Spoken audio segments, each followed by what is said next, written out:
Well, hi again, everyone, and welcome to the latest edition of Schwartz on Sports here on New York Sports Day. I'm Peter Schwartz. Thanks for joining us on this edition of the podcast. The Long Island Nets begin their G League season this coming Saturday, November 3rd, at the Nassau Coliseum against their crosstown rivals, the Westchester Knicks. It's the Battle of the Burbs, Long Island against Westchester, and as the Nets get set to begin their season, they have a mix of young players and veteran players that will grace the Nassau Coliseum court this season. One of the veterans is Drew Gordon. He joins us here on Schwartz on Sports. Drew, Peter Schwartz, how are you? Good. How about yourself? Thanks for having me. Oh, my pleasure, and thanks for joining us. This has to be an exciting time for you. I know you had a little bit of NBA experience, but you played in Europe, and now you're back in the United States. How excited are you to be part of the Nets organization and starting out here on Long Island? I'm very excited. This team has a lot of potential. The coaching staff is well put together. They know what they're talking about. And upper management, they're all real cool guys. So being back in the States and being able to make this push with this new team that we're putting together is, it's something special. Not a lot of people get the opportunity to do that. What are your thoughts on the G League? And to be honest, last year was my first time I ever went to one of the G League games, and I thought that the level of play was pretty good. It's great to see some young players getting a chance to play, and obviously for yourself as a veteran player trying to get back to the NBA, just your thoughts on the level of play and how you think you fit into the G League. Well, it's going to be interesting. I haven't been in the G League ever, I guess. It was the D League back when I played.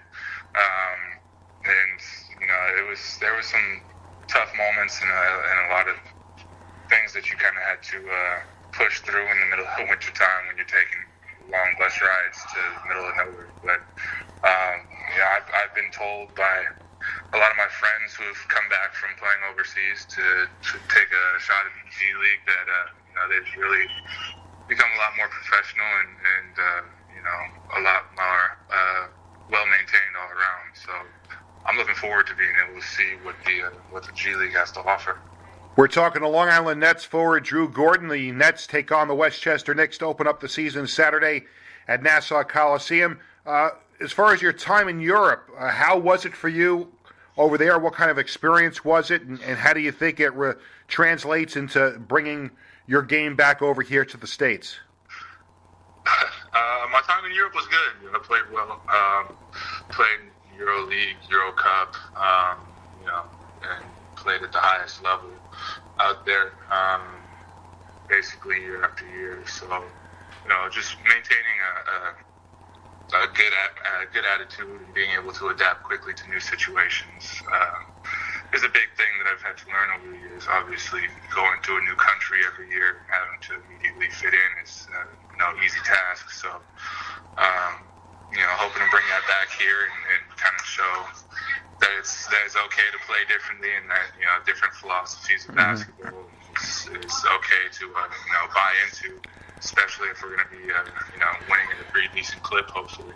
The one thing I noticed last year about the Long Island Nets, and this goes to their parent organization, the Brooklyn Nets in the NBA, they shuffle a lot of players back and forth. Was that something that was a big reason why you decided to sign with Long Island? The fact that the Nets, over the last couple of years with this franchise, have been able to shuffle players back and forth and give guys a chance to get back on the court in the NBA? Obviously that's part of it. Anybody who's hunting the NBA life and the NBA career wants a shot to be seen and have a platform to be able to show what they've got and what they've been working on. And Brooklyn being able to shuffle around guys like that is obviously a very special thing, because there's a lot of teams that either never used them or very rarely used their G League or D League associates. So it was definitely a weighing factor, and hopefully they continue to do that this year, so we all myself and my teammates included have a chance to step up and perform at the highest level.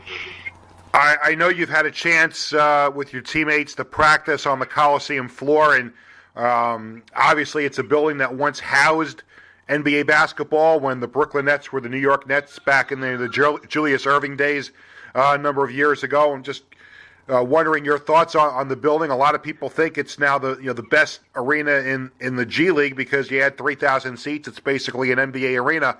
How excited are you to play in this facility? Yeah, I'm excited to play, man. It's a very nice arena.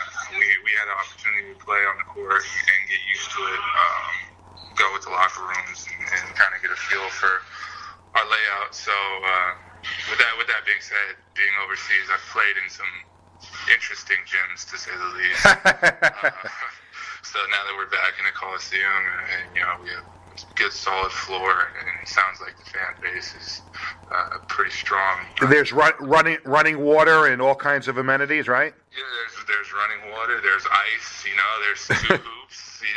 There's some basketballs.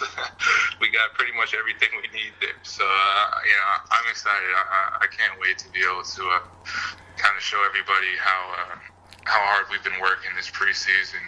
Even though it's been rather short, but we've really been able to put things together and get things rocking. So can't wait till those lights turn on and we get to start playing. One of the things I like about going to the Nets games, I have two young kids. My wife and I, we went as a family a number of times last year. The kids love it. It's a great family atmosphere, and I'm sure you know a little bit about that. And how exciting is it for a professional basketball player to have the fans so close to the court and have that interaction? It's something really that a lot of fans don't get to experience in the NBA.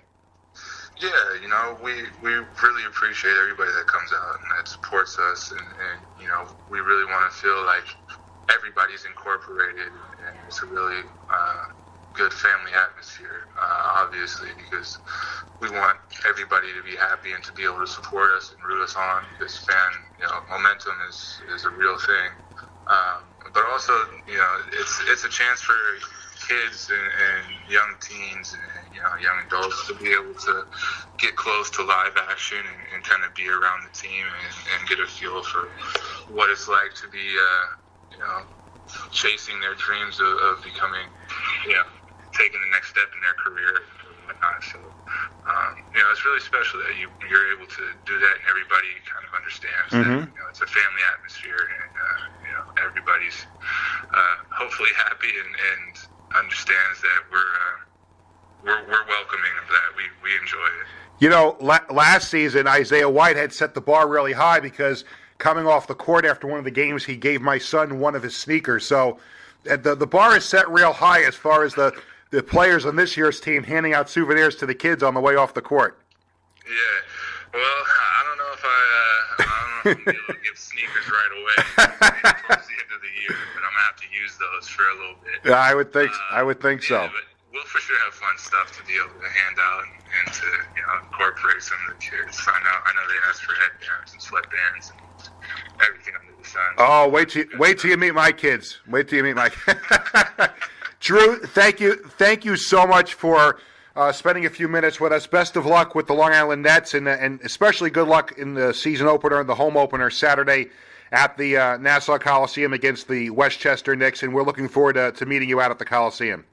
Well, thank you so much. I appreciate it. Thanks for having me. Our pleasure. Long Island Nets forward Drew Gordon joining us here on Schwartz on Sports. I'm Peter Schwartz, and we'll catch you again next time.